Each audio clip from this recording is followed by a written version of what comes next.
الرحمن الرحیم، شکریہ جناب اسپیکر۔ میں امید رکھتا ہوں کہ آپ مجھے موقع دیں گے کہ میں اپنی بات ختم کر سکوں اور اس میں مجھے انٹرپشن نہیں ہوگی۔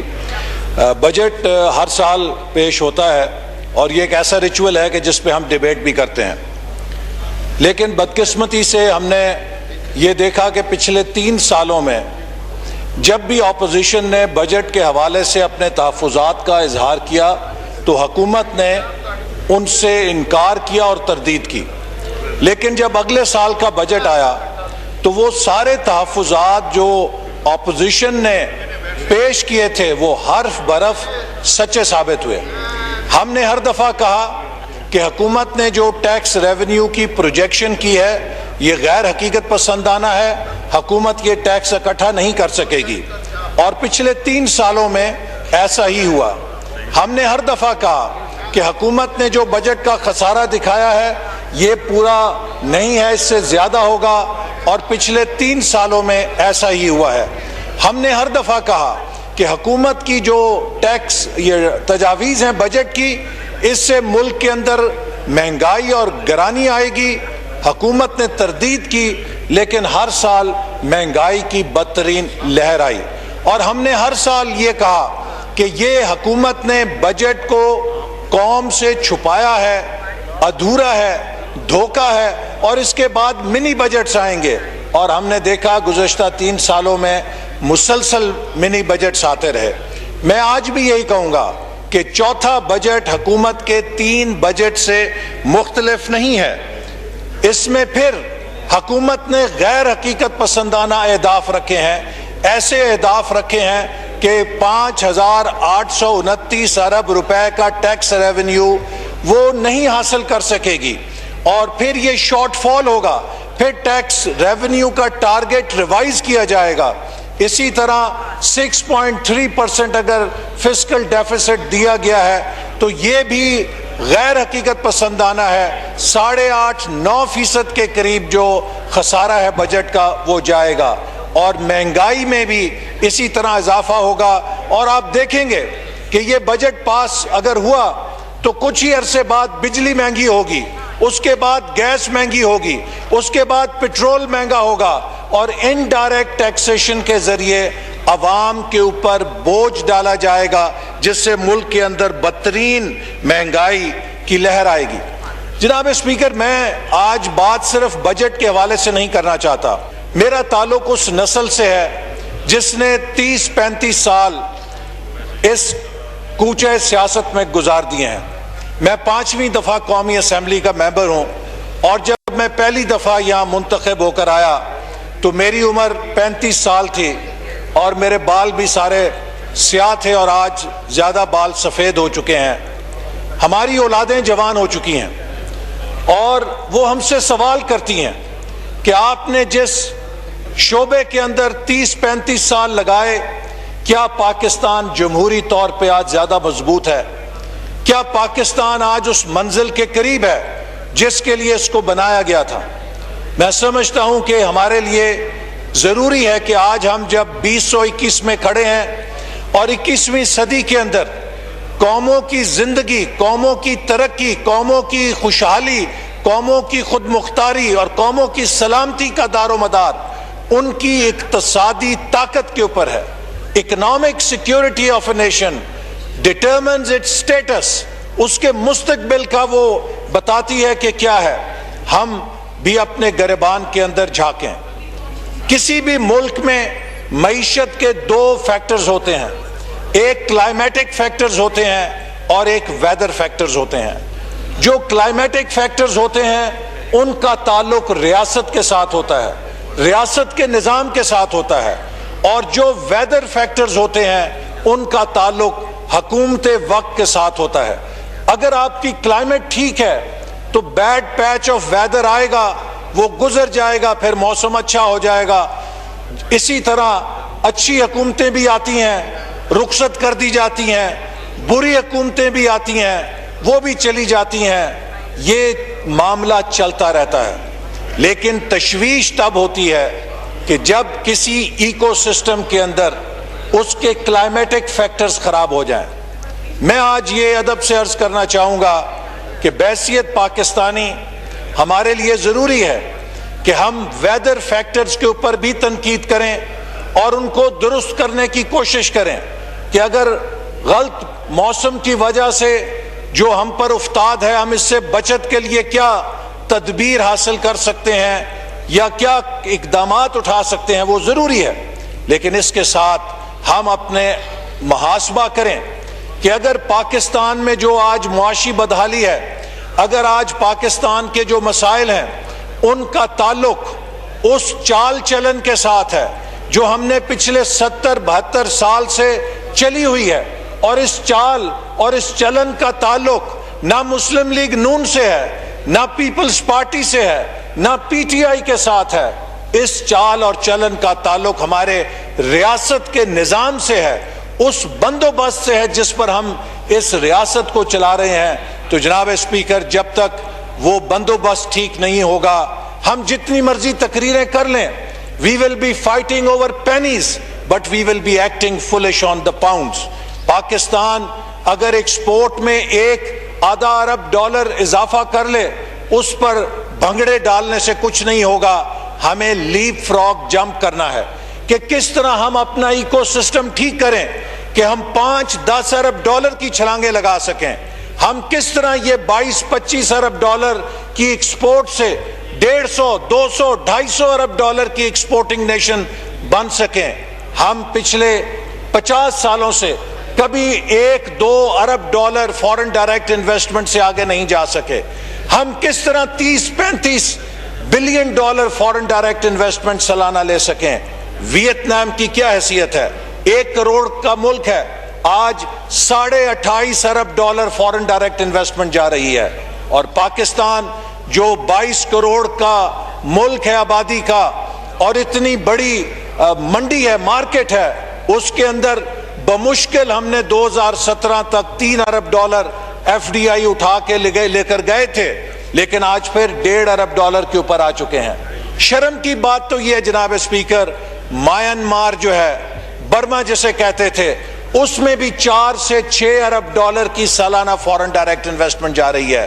تو ایشوز یہ ہیں کہ کس طرح پاکستان $200-250 بلین ایکسپورٹ پہ جائے گا، کس طرح Pakistan $1-2-3 billion foreign direct investment کی بجائے جو تقریباً $2 trillion annually foreign direct investment پورے گلوب کا چکر لگاتی ہے، اس میں سے 25-30-35 ارب اپنی طرف متوجہ کر سکتا ہے۔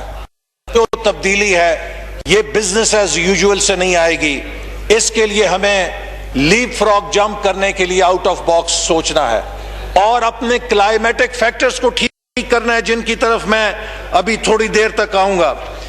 لیکن فی الوقت میں ان ویدر فیکٹرز کی بات کرنا چاہوں گا جو پچھلے 3 سالوں سے ایک بیڈ پیچ آف ویدر کے طور پہ پاکستان پر حاوی ہیں اور جنہوں نے پاکستان کی اکنامک ریکوری کو کریش کر دیا ہے، اور وہ بدقسمتی سے اس حکومت کی اقتصادی پالیسیاں ہیں جو پہلے دن سے ایک نیگیٹو ایجنڈے کے ساتھ آئی تھی۔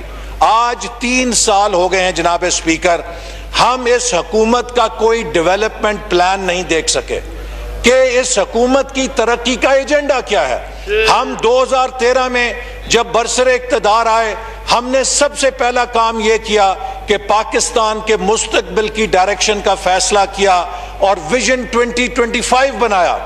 ہم نے 5 سالہ منصوبہ ترتیب دیا، 2013 سے 2018 تک 11واں 5 سالہ منصوبہ کہ ہماری ترجیحات کیا ہوں گی۔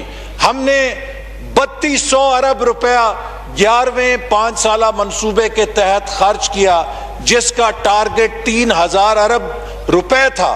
پاکستان کی تاریخ میں پہلی دفعہ کسی 5 سالہ منصوبے کو اوور سپینڈ کیا جو اس کا ٹارگٹ تھا، لیکن ہم نے یہ نہیں کہ بغیر کسی سمت کے وہ پیسہ لگایا، ہم نے اپنی ترجیحات مقرر کی۔ جب ہم 2013 میں آئے تھے تو کسی پاکستانی سے آپ پوچھتے کہ پاکستان کے سب سے بڑے مسئلے کیا ہیں، وہ کہتا لوڈ شیڈنگ ہے، وہ کہتا دہشت گردی ہے۔ لیکن آج 2018 میں جب ہم نے حکومت چھوڑی تو کسی پاکستانی سے آپ پاکستان کے بڑے مسئلے پوچھتے تو نہ اس میں لوڈ شیڈنگ کا ذکر تھا، نہ اس میں دہشت گردی کا ذکر تھا۔ ہم نے جو وعدہ کیا پورا کر کے دکھایا، چونکہ ہمارے پاس سم تھی، ہمارے پاس ڈائریکشن تھی۔ جناب اسپیکر، ہم جاتے ہوئے 12ویں 5 سالہ منصوبے کا پورے پلان کا ڈرافٹ تیار کر کے اس حکومت کے لیے چھوڑ کے گئے کہ 2018 سے 2023 پاکستان کے اقتصادی ترقی کا بلو پرنٹ کیا ہوگا، اور اس میں ہم نے کچھ جگہ خالی بھی چھوڑ دی کہ یہ اپنی ترجیحات کے مطابق اس کو ایڈجسٹ کر سکتے ہیں۔ آج 3 سال ہو گئے ہیں، یہ حکومت 12ویں 5 سالہ منصوبے کو فائنل نہیں کر سکی، اور مجھے حیرت ہوتی ہے کہ جب اس ملک کا وزیر اعظم کھڑے ہو کر کہتا ہے کہ جناب یہ ملک اس لیے پیچھے رہ گیا کہ ہم نے کبھی لانگ ٹرم پلاننگ نہیں کی تھی۔ لانگ ٹرم پلاننگ کیا؟ آپ کا وہ دور ہے جو 70s کے بعد جب مشرقی پاکستان ہم سے علیحدہ ہوا تھا تو 70s میں ہمارے پاس ایک نان پلان پیریڈ تھا، چونکہ اس وقت پلاننگ کرنا مشکل تھی۔ اس کے بعد آج یہ پہلی دفعہ ہے کہ پاکستان ایک نان پلان پیریڈ کے اندر ہے کہ جس کے پاس کوئی اقتصادی ترقی کا ویژن نہیں ہے کہ اس نے کرنا کیا ہے، ڈائریکشن لیس ہے۔ اس حکومت کے پاس صرف ایک ہی پلان ہے، گالیاں نکالو، تنقید کرو، برا بھلا کہو، NRO نہیں دوں گا، اس کو جیل میں ڈالو، اس پہ جھوٹا مقدمہ بناؤ۔ جناب اسپیکر، نیگیٹو تھنکنگ سے ملک نہیں چلتے۔ دنیا کا کوئی ملک ایسا نہیں ہے جس کا وزیر اعظم بین الاقوامی فورمز پہ جا کے کہے کہ میرا ملک دنیا کا سب سے زیادہ کرپٹ ملک ہے۔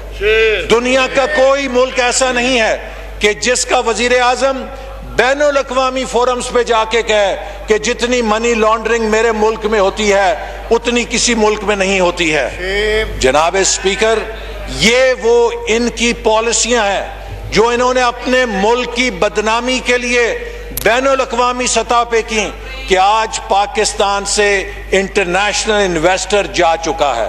جس گھر کا سربراہ یہ کہے گا کہ میرا گھر تو بالکل اجڑا ہوا ہے، اس گھر کے ساتھ کوئی معاملہ کرنے کے لیے تیار نہیں ہوگا۔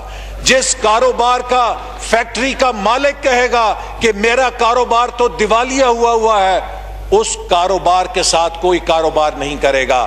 یہ جو جھوٹ بول بول کے صرف اس لیے کہ یہ پچھلی حکومت کی کردار کشی کرنا چاہتے تھے، انہوں نے مسلم لیگ نون کی کردار کشی میں پاکستان کی کردار کشی کی، اور اس پاکستان کی کردار کشی کی سزا 22 کروڑ عوام کو ملی۔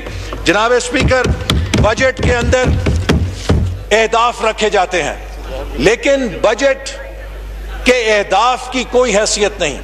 آپ کچھ بھی ہدف رکھ سکتے ہیں، بات ہوتی ہے آپ کے ہدف حاصل کرنے کی صلاحیت کیا ہے، اور اس حکومت کے ہدف حاصل کرنے کی جو صلاحیت ہے اس کا اندازہ آپ کو اس حکومت کے وزراء کی ایوان میں تقریروں سے ہو سکتا ہے۔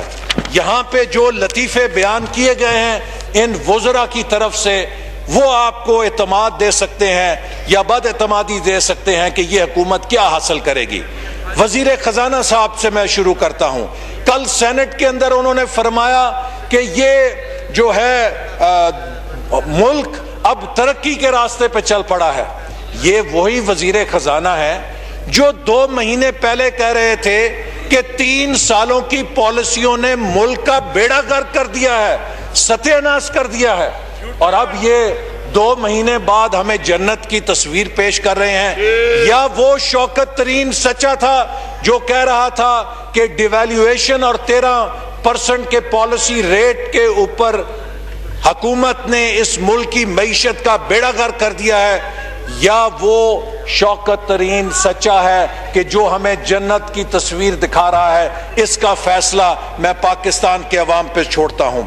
پھر کل وہ فرما رہے تھے کہ پاکستان نیٹ فوڈ امپورٹر ہو گیا ہے، تو جناب اسپیکر 3 سال پہلے تو پاکستان نیٹ فوڈ امپورٹر نہیں تھا۔ آج گندم بھی امپورٹ، کاٹن بھی امپورٹ، شوگر بھی امپورٹ، یہ سب 3 سالوں کی تباہی کا نتیجہ ہے.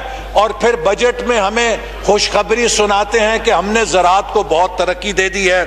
جناب اسپیکر، یہ بھی فرمایا کہ ہمیں لینڈ مائنز ملیں جن کے اندر ہم پھنس گئے. میں وزیر خزانہ کو بتانا چاہتا ہوں، آپ کو لینڈ مائن نہیں ملی تھی، آپ کو ہم نے سی پیک کی صورت میں گولڈ مائن دی تھی کہ جس کو اگر آپ چلاتے تو پاکستان کی قسمت بدل سکتی تھی. لیکن آپ نے اس پاکستان کی گولڈ مائن کو بھی ایک تباہی کے اندر تبدیل کر دیا ہے.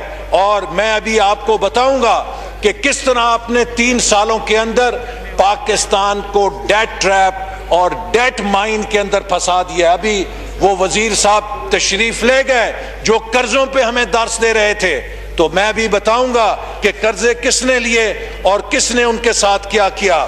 یہاں پر ابھی وزیر اطلاعات نے کہا سائیوال کے اندر یہ پلانٹ لگا گئے. دیکھیے، میں کئی دفعہ کہہ چکا ہوں کہ اس حکومت کے وزیر جو وکیل ہیں، ایک وکیل صاحب ہیں، یہ جو وزیر اطلاعات ہیں، یہ ہمیں درس دیتے ہیں کبھی انرجی کے اوپر، کبھی ٹیکنالوجی کے اوپر، الیکٹرانک ووٹنگ مشینوں کے اوپر. میں ادب سے کہوں گا فواد چودھری صاحب سے بھی، اور ایک اور وکیل صاحب ہیں جو ہمیں معیشت پڑھاتے ہیں، حماد اظہر صاحب، کہ دیکھیے اگر تو کسی قاتل کو ضمانت دلانے کا معاملہ ہے اس کے اوپر آپ ضرور ہمیں بتائیے. اگر کسی قبضے والے پلاٹ کے لیے سٹے حاصل کرنے کا معاملہ ہے تو وہ آپ کی ایکسپرٹیز ہو سکتی ہے. کوئی قانونی معاملہ ہے اس پہ آپ ضرور بات کیجئے، لیکن آپ کے پاس نہ کوئی معیشت پہ بات کرنے کی سند ہے، نہ آپ کے پاس کوئی ٹیکنالوجی پہ بات کرنے کی سند ہے. سائیوال انرجی پلانٹ اس لیے سائیوال میں لگا کہ جب آپ انرجی پلانٹس کی پلاننگ کرتے ہیں تو جو لوڈ سینٹرز ہیں ان کے پاس لگاتے ہیں تاکہ ٹرانسمیشن لاسز کم سے کم ہو سکیں. تو اگر سائیوال میں وہ پلانٹ لگا تو وہ لوڈ سینٹر کے قریب لگا. یہ پوری دنیا کا فلسفہ ہے. اور پھر وہاں پہ پولوشن ہو گئی. ان کو میں اطلاع دینا چاہتا ہوں، سائیوال کا پلانٹ سپر کریٹیکل ٹیکنالوجی پر لگا ہے، جو جدید ترین ٹیکنالوجی ہے، جو پولوشن سے مبرہ ہے. اور سی پیک کے ہر منصوبے کے لیے انوائرمنٹ پروٹیکشن ایجنسی کا آڈٹ لازمی تھا، اور اس کی اپروول کے بعد سی پیک کے پروجیکٹس لگے ہیں. یہ ان کا وتیرہ ہے کہ سی پیک کے جتنے منصوبے ہیں یہ ان پر کیچڑ اچھالتے ہیں، یہ ان کے اوپر جھوٹے الزام لگاتے ہیں، یہ سی پیک کو متنازع کر کے سی پیک کو نقصان پہنچاتے ہیں. یہی وجہ ہے کہ وہ سی پیک کی گولڈ مائن جو پاکستان کے لیے ڈیسٹنی چینجر تھی، گیم چینجر تھی، فیٹ چینجر تھی، آج اس کو انہوں نے ہالٹ کر دیا ہے. اور آج چین جو ہے $400 بلین کا پیکج لے کر ایران چلا گیا ہے.